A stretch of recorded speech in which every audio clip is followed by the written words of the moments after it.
Hi friends, ఎలా ఉన్నారు అందరూ? పార్ట్ 1 చివరిలో చేజున్ పోలీస్ స్టేషన్లో ఉన్న పోలీసులకు పారాసైట్స్ గురించి చెప్పడంతో పార్ట్ 1 ఎండ్ అవుతుంది కదా. ఇప్పుడు పార్ట్ 2 స్టార్టింగ్లో కాంగుని చూపిస్తారు. అతని దగ్గర ఉన్న వాచ్ని అమ్మి తన సిస్టర్ మొబైల్కి రీఛార్జ్ చేయించడానికి ఒక షాప్లో ఇస్తాడు. ఆ మొబైల్ ఇచ్చి పక్కన ఉన్న బైక్ మెకానిక్ షాప్ దగ్గరికి వెళ్ళి తక్కువ కాస్ట్లో ఉన్న బైక్ని బేరమాడతాడు.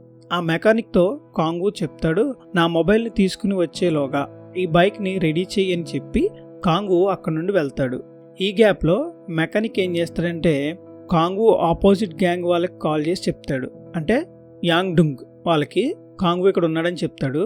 మొబైల్ షాప్లో ఉన్న అతను కాంగుతో చెప్తాడు, మీ ఫోటో చూపించి కొంతమంది మనుషులు మీకోసం వెతుకుతున్నారు అని. కాంగు మొబైల్ తీసుకుని ఆ బైక్ మెకానిక్ దగ్గరికి వెళ్ళిన తర్వాత ఆపోజిట్ గ్యాంగ్ వాళ్ళు అక్కడికి వస్తారు. కాంగు ఆ గ్యాంగ్ వాళ్ళని కొట్టి ఒక స్కూటీని తీసుకుని వాళ్ళ నుండి తప్పించుకోవాలనుకుంటాడు. కానీ కాంగు వెనకాలే ఒక వ్యాన్లో కాంగుని ఫాలో అవుతారు. వాళ్ళ నుండి ఏదోలా తప్పించుకుని సముద్రం దగ్గర బోట్స్ ఉండే ప్లేస్కి వెళ్ళి కాంగు తన ఫ్రెండ్కి కాల్ చేస్తాడు.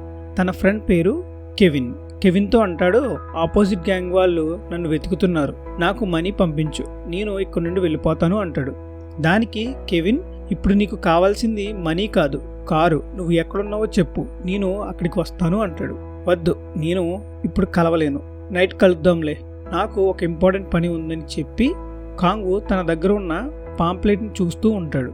నెక్స్ట్ సీన్లో డిటెక్టివ్ ఊన్సుక్ చేజున్ దగ్గరకు వెళ్ళి రీసెర్చ్కి సంబంధించిన రిపోర్ట్స్ని ఇస్తాడు. అంతేకాకుండా టీమ్ గ్రేలోకి చేరాలంటే ఏం చేయాలి అని ఊన్సుక్ చేజున్ని అడుగుతాడు.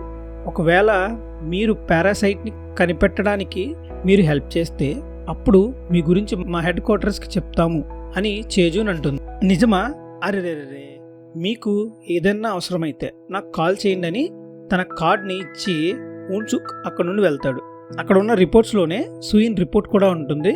నెక్స్ట్ సీన్లో సూయిన్ని చూపిస్తారు. తాను సూపర్ మార్కెట్లో తన వర్క్ చేసుకుంటున్నప్పుడు అక్కడకు చుల్మిన్ వస్తాడు. నీ బ్రేక్ టైంలో నన్ను కలు, నేను నీ కోసం బయట వెయిట్ చేస్తాను అని చుల్మిన్ సూయిన్తో చెప్పి అక్కడ నుండి వెళ్తాడు. అసలు చుల్మిన్ అక్కడికి ఎందుకు వచ్చాడంటే సూయిన్ పై డౌట్ వస్తుంది, తను పారాసైటా కాదా అని. సూయిన్ చుల్మిన్ దగ్గరకు వచ్చి మాట్లాడుతూ ఉన్నప్పుడు సూయిన్కి అనుమానం రాకుండా సూయిన్ తలలో ఒక తెల్లని వెంట్రుక ఉంది అని చుల్మిన్ చెప్పి ఒక వెంట్రుకను లాగుతాడు.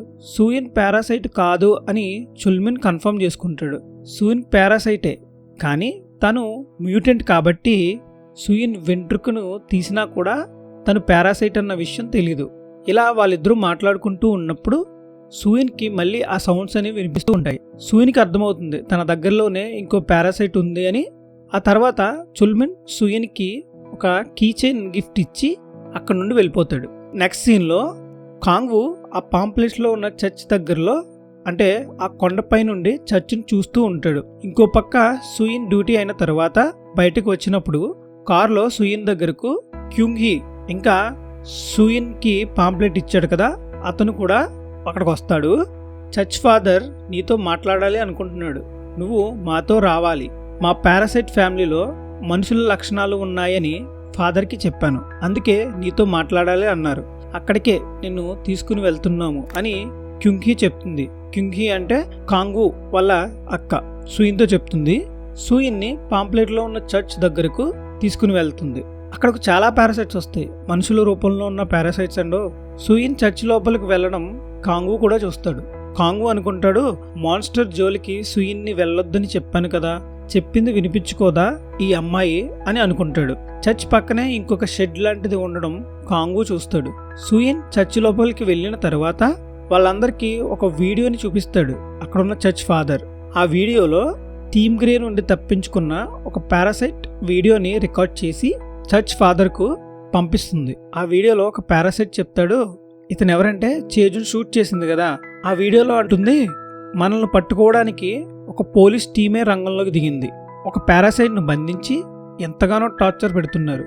ఆ టీంకి సంబంధించిన ఒక లేడీ మనల్ని అందరినీ ఎలా అయినా వెతికి పట్టుకుంటుంది, మనలను పట్టుకోవడానికి వాళ్ళందరూ రెడీగా ఉన్నారు. సో దానివల్ల మనకు ఒక కొత్త ప్లాన్ కావాలి, మనమందరం ఒక డెసిషన్ తీసుకోకపోతే ఆ లేడీ మనల్ని కన్ఫామ్గా పట్టుకుంటుంది అని చెప్పి అతను చనిపోతాడు. చర్చ్ ఫాదర్ వాళ్ళతో చెప్తాడు, కొంతకాలం క్రితం ఈ భూమి మీదకి మనం వచ్చాం. మనిషి బ్రెయిన్ కంట్రోల్లోకి తీసుకుని ఆ మనిషిని తినేయడానికే మనం పుట్టింది.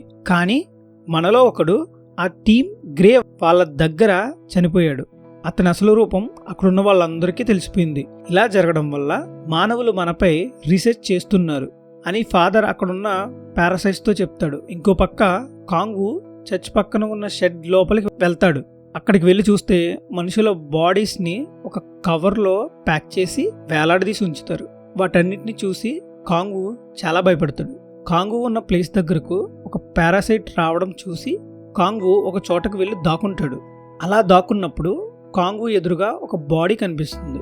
మీరు గెస్ చేశారనే అనుకుంటున్నాను. ఆ బాడీ కాంగు వాళ్ళ చెల్లెలిదే. తన చెల్లి చనిపోయిందన్న కోపంలో కాంగు అక్కడున్న పారాసైట్ పై అటాక్ చేసి అక్కడ నుండి పారిపోతాడు. ఆ సౌండ్స్ అనేవి చర్చ్లో ఉన్న పారాసైట్స్ కూడా వినిపిస్తాయి. చర్చ్ ఫాదర్ వాళ్ళతో అంటాడు, మనమున్న ప్లేస్కి ఎవరో మనిషి వచ్చాడు, వాడిని చంపేయండి అని అక్కడున్న పారాసైట్స్తో చెప్తాడు. ఇంకో పక్క కాంగు అక్కడ నుండి పారిపోతున్న టైంలో అక్కడకు ఆపోజిట్ గ్యాంగ్ వాళ్ళు వచ్చి కాంగుని పట్టుకుంటారు. ఒరేయ్ వదలరా, సస్తార్రా, ఇక్కడి నుండి వెళ్ళిపోదాంరా అని కాంగు వాళ్ళతో ఎంత చెప్పినా వాళ్ళు వినరు. మేమే తోపు, దమ్ముంటే ఆపు అన్నట్టు ఆ పారాసైట్స్ దగ్గరికి వెళ్తారు. ఇంకేముంది, అక్కడ ఉన్న వాళ్ళందరినీ ఆ పారాసైట్ చంపేస్తూ ఉంటాయి. ఆ పారాసైట్లో ఒకడు అంటాడు, ఇక్కడ నుండి ఒక మనిషి తప్పించుకున్నాడు, నేను వాడిని చూసుకుంటాను అని ఇతను వెళ్తాడు. ఈ టైంలోనే కాంగు అక్కడ నుండి పారిపోతున్నప్పుడు కాంగు ఇంకా సుయిన్ ఒకరినొకరు కలుసుకుంటారు. వాళ్ళిద్దరూ దగ్గరలో ఉన్న గ్యాస్ స్టేషన్ దగ్గరికి వెళ్తారు. అక్కడే కాంగు ఫ్రెండ్ కూడా ఉంటాడు, వాడే కెవిన్. వాళ్ళ ముగ్గురు కారులో నుండి అక్కడ నుండి వెళ్తారు. కెవిన్ కాంగుని అడుగుతాడు, ఇక్కడ ఏం జరుగుతుంది, అసలు ఈ అమ్మాయి ఎవరు అని. ఈ టైంలో సుయిన్ పోలీసులకు కాల్ చేయాలి అనుకుంటుంది. కానీ కెవిన్ కాల్ చేయనివ్వకుండా ఆపేస్తాడు. ఎందుకంటే వీళ్ళందరూ కూడా గ్యాంగ్స్టర్ మనుషులు కాబట్టి. అక్కడికి వచ్చిన వాళ్ళు ఏమయ్యారు అని కెవిన్ కాంగుని అడుగుతాడు. రే వాళ్ళందరూ చచ్చిపోయారురా, మనం కూడా పోయేలా ఉన్నాం, ఇంకా నన్ను టెన్షన్ పెట్టకు. అయినా నేను అక్కడ ఉన్నానని వాళ్ళకి ఎలా తెలుసు, ఎవరైనా చెప్పి ఉంటారా అని అంటాడు. అప్పుడు వెలుగుతుంది కాంగుకి బలుబు. వీళ్ళు ఇక్కడ ఉన్నారనే విషయం చెప్పింది కెవిన్. కెవిన్ కాంగుని కత్తితో అటాక్ చేస్తాడు. వాళ్ళిద్దరి మధ్య కారులోనే ఫైట్ జరుగుతుంది. ఈ టైంలో సుయిన్కి మళ్ళీ సౌండ్స్ వినిపిస్తూ ఉంటాయి. అంటే దాని అర్థం పారాసైట్స్ వస్తున్నాయి అని.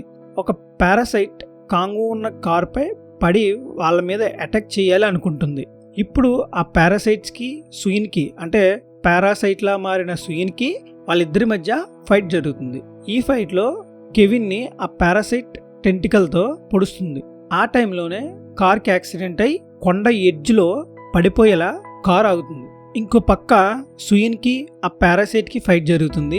ఈ ఫైట్లో ఆ పారాసైట్ని సుయిన్ చంపేస్తుంది. కానీ సుయిన్ స్పృహ కోల్పోయి పడిపోతుంది. ఇంకో పక్క కాంగు మెలకుల్లోకి వచ్చి కార్ పడిపోయేలా ఉంది అని కెవిన్ని కాపాడాలి అనుకుంటాడు. కాంగు కెవిన్తో ఆపోజిట్ గ్యాంగ్ని నువ్వు నమ్మి తప్పు చేసావురా అని అంటాడు. అసలు నిన్ను చంపమంది ఆపోజిట్ గ్యాంగ్ వాళ్ళు కాదురా, మన గ్యాంగ్లోనే గ్యాంగ్ డు ఎవరంటే కాంగు పనిచేస్తున్న గ్యాంగ్ లీడర్. నేను చెప్పేది నిజం, నన్ను నమ్ము.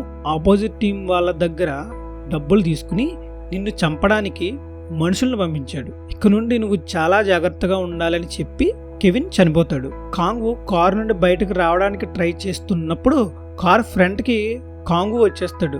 కొండ ఎడ్జ్కి రావడానికి ట్రై చేస్తాడు, కానీ అతని వల్ల కాదు. ఈ టైంలోనే సుయిన్కి మెలకు వచ్చి కాంగుని కాపాడాలి అనుకుంటుంది.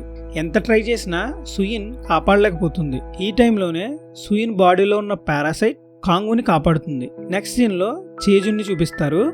తను ఆఫీసులో ఉన్నప్పుడు సుయిన్ రిపోర్ట్స్ని స్టడీ చేస్తూ ఉంటుంది. ఆ రిపోర్ట్స్లో సూపర్ మార్కెట్ క్లర్క్ని చంపడానికి ఒక వ్యక్తి తరుముకుంటూ వెళ్ళాడు. చివరికి ఏదో తెలియని వెపన్ వల్ల అతను చనిపోయాడు అని ఉంటుంది.